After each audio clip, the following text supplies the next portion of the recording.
pages. So let's finish what we started. We track Noma down and we kill that bitch. Oh, please. Where's Noma? She's not here, please don't you. You better make sure Anya talks. Definitely. I have an address. It's like an emergency meeting spot if I was ever separated from my mom. I feel terrible. What the fuck? Now she knows how it feels. One step ahead of you, my nigga. Detective Carter, you are under arrest for the murder of Officer Kamal Tate. We know where they are. We need to get to the airport to cut them off.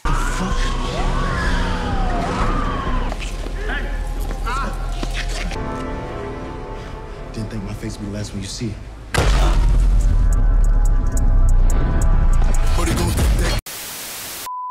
Welcome back, Top Notch Gang, to another video, and we're here with the last and final breakdown of Power Book 2 Go Season 4 Episode 10, the finale.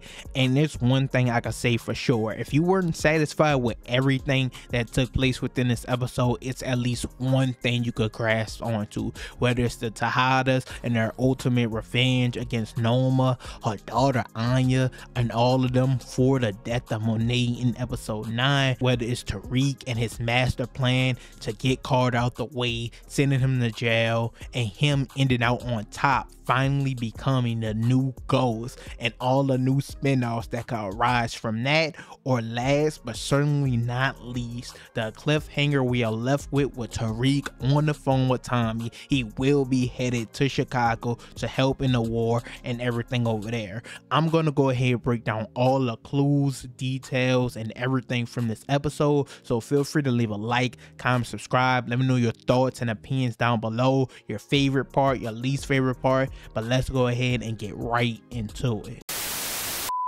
So now let's start off with the Tejedas, their revenge, and how each of their stories ended. So we know at the end of episode 9, obviously they all went to try to save Kane from Noma, and in the process, Monet of course ended up getting killed. So going straight into this episode, they were getting questioned by the police. Obviously they lied and didn't say what happened on their own, because they're gonna go get it back in blood themselves. So they decide to work together. They're gonna take out Noma. So they get a location of where she's gonna be, but when they arrive there and take out all her men, Noma currently isn't there, but Anya is. So they take her and use her as leverage so Noma won't leave just yet. So with Anya in their possession, they need a way to make her talk, and that's where Tariq comes into the conversation. So Tariq, he goes, acts like he's freeing Anya. That's why we saw them running away together and everything in the trailer, and tricks her saying he works for Noma, that he need to bring her to her, and Anya gives up the location to him. So doing this, the whole plan was Anya lead them to Noma, they take out Noma, and that's that. But upon arriving at Noma's location, Anya's walking up the steps, Noma's coming outside. In that moment, Diana starts taking the shots, and yes, she kills Anya right in front of Noma and says so she could feel my pain, what I just felt. Now I made a prediction that Diana was certainly shooting at Anya, but I didn't think she was gonna actually kill her, which is crazy to see. So I got that part right, but she actually took her out in front of Noma. Now of course this makes sense why Tariq was mad about it. They killed another innocent person, and that wasn't part of the plan. Diana didn't really give a fuck though, and she said Noma still isn't gonna leave because now she wants revenge as well. So with Noma sticking around, wanting to take out the Tejedas now because they killed Anya, the rest of her family is like, fuck that, we lost too many people because of this war you got going on with the Tejedas, we're leaving, you're on your own. So what Noma decides to do is to become an informant and give up information to the police to take down the Tejedas. The Tejedas decide to use Noma's plan, private jet and everything like that to reveal the location, hoping Noma will come there with her men, and that's when they take her out. but they were surprised, of course, by it being the police and Noma being with them. So what happens in this moment is Kane tells Drew and Diana to surrender, and as the cops are bringing them to the car, putting them in the back, he pops up behind Noma and smokes her ass. So we was waiting for that moment, and he does get in a shootout with the police, gets shot in his arm, in his stomach, but somehow this nigga disappeared like fucking Michael Myers, and he's good, he's gone, whatever. So he basically takes the fall for everything, and it allows Drew and Diana to go free for whatever reason. But Noma is dead. They also kill Anya, they got the revenge, and they're good. But this is where the ending for all of these characters go. Kane, his face is everywhere on the news. He needs to get out of town, and he's with Effie currently, and she decides to give up all her money she was gonna use to go to Stanford to him so that he could leave, he could be safe, he could relocate somewhere else, and she's just gonna have to stay in New York because of this. So Kane decides to leave. Drew and Diana, on the other hand, it's kind of a mixed situation. Drew said with this second chance they've been given, with Monet dying and Kane taking the fall for everything, he wants to leave as well. I think he said something about going to Paris or something with art. He said some shit about art. I don't know, I was kind of tuned out at that point. But Diana, on the other hand, is the most interesting case because she was talking about rebuilding the Tejeda family name and business, and Drew was like, we've been wanting out, now is our chance, let's do it. But Diana, she's so full of anger, rage, she just lost her baby, she lost her mom, she's having flashbacks about their family being together. It seems like she's gonna decide to stay in New York and become a queen pin, which is funny because I made a video over a year ago talking about how Diana could finally be the queen pin of everything, but now she's the only one in her family who's willing to stay in this business. And I think it's because she finally lost everything, so she doesn't have no reason to be out the game at this point. So Diana, she was left on her own basically, once again, with the death of Monet, the death of her baby, Kane having to escape New York, and of course Drew deciding it's best for him to leave. So that's how the Tejeda story ended, them getting their revenge, them all going their separate ways, basically never to see each other again. Now we're on to Tariq, his master plan to get Carter out the way and finally accepting the role and becoming the new Ghost. Now a lot of details went exactly as I said, but the execution, I always get the final thing wrong. So I thought they were gonna bring Rashad Tate back, they of course didn't. We're gonna get to that though. So first off, where we left off obviously is Carter told Tariq they had video footage of him and Braden killing Zion, and that caused Tariq not to take him out. Of course, we saw Braden slam his car into Carter's shit. They basically kidnapped him, and Carter was like, hey, you can't kill me. What you're gonna do now? Of course, Tariq calls Davis, lets him know all the information, and Davis tells him, hey, if he has leverage on you, you have to go get leverage on him. And this leads into exactly what I said was gonna happen.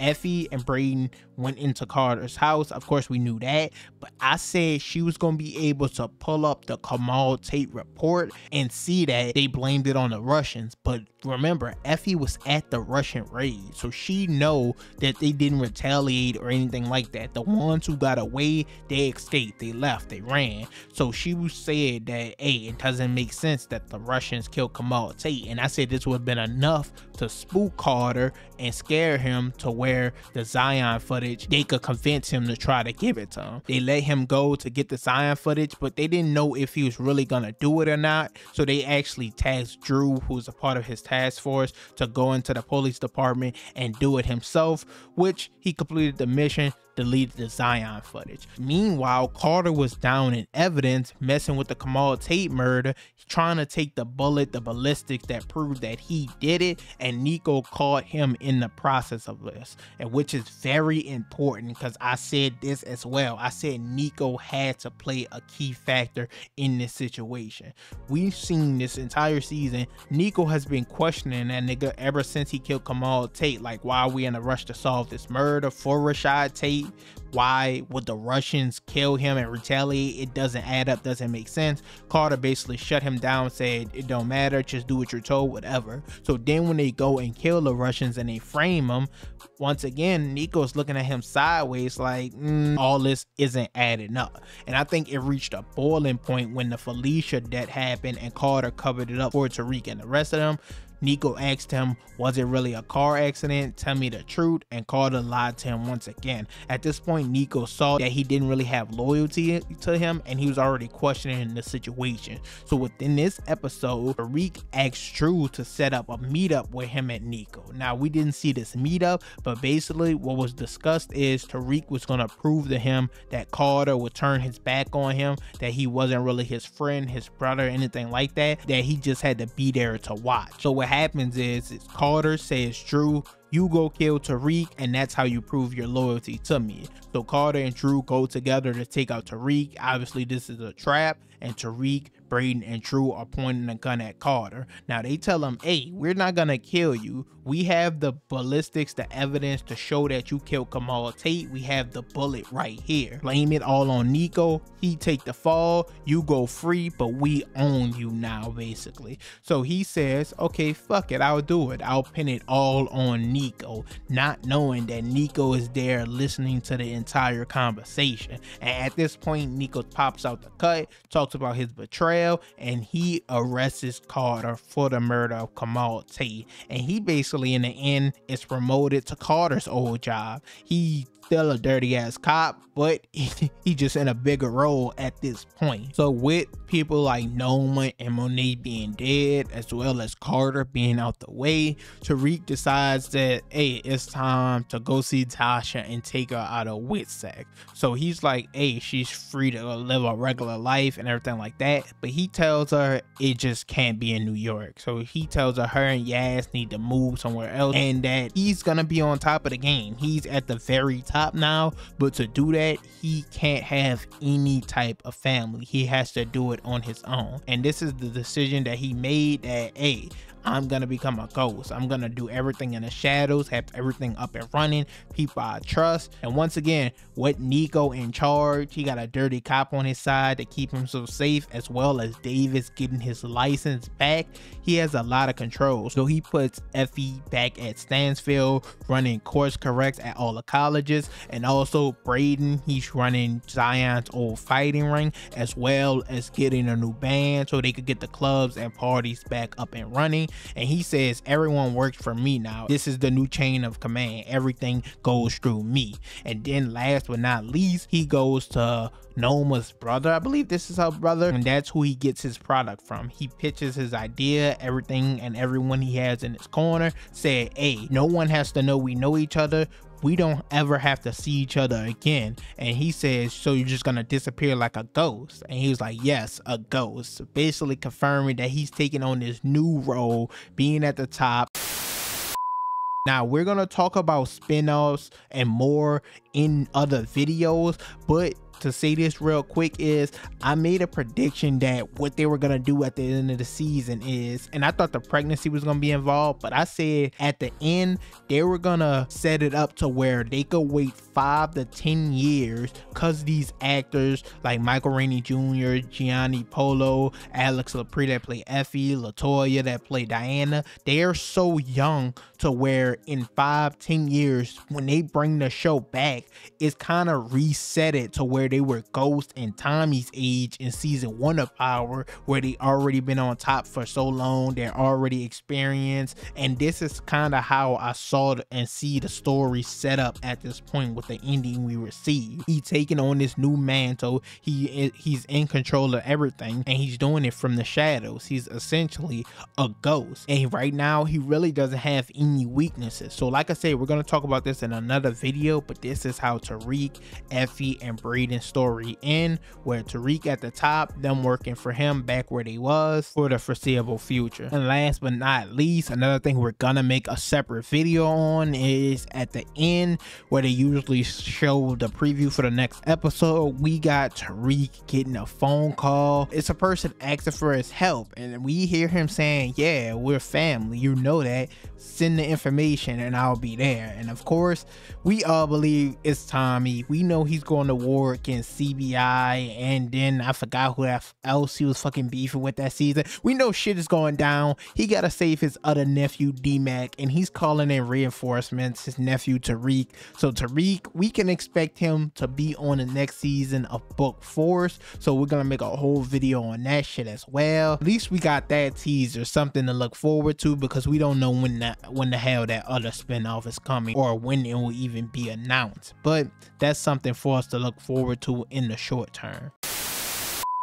Overall, that's it for this video. You can leave your thoughts and opinions on everything down below. Like I say, if you didn't enjoy everything, I feel like they had at least one thing you can grasp onto, or that you liked, or that you're looking forward to.